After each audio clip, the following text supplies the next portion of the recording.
हमसे हुई सुनाए मोर करे जा।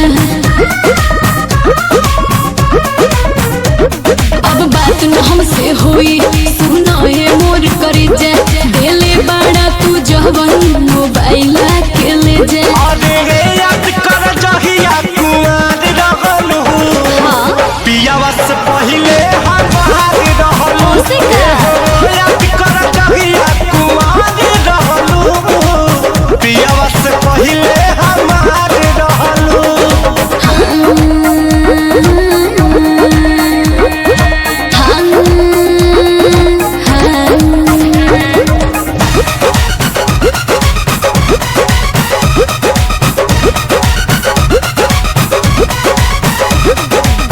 भइल रहे प्यार जब रहलू नादान हो।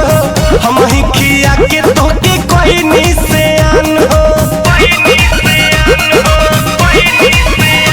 अरे रही कुआर तोहर राखत रही मान हो गइल शादी भइनी दोसरा के धन हो।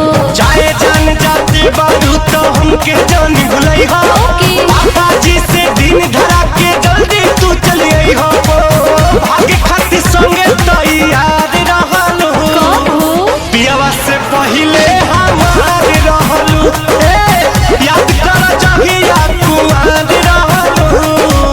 पियावा से पहिले हमार रहलू। पियावा से पहिले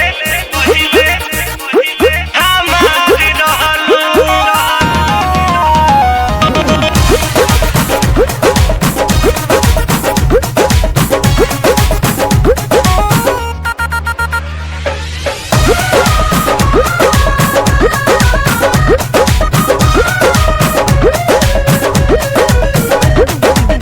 लूट गइल प्यार यार छीन लेलू चैना। देखे के तर से रात दिन नहना।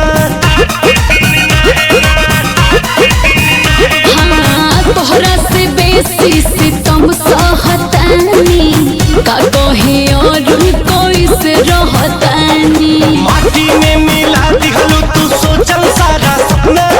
शादी करके नीरज के बना लिहलू तू अपना। रितेश के दिल के करार रहलू। पियावा से पहिले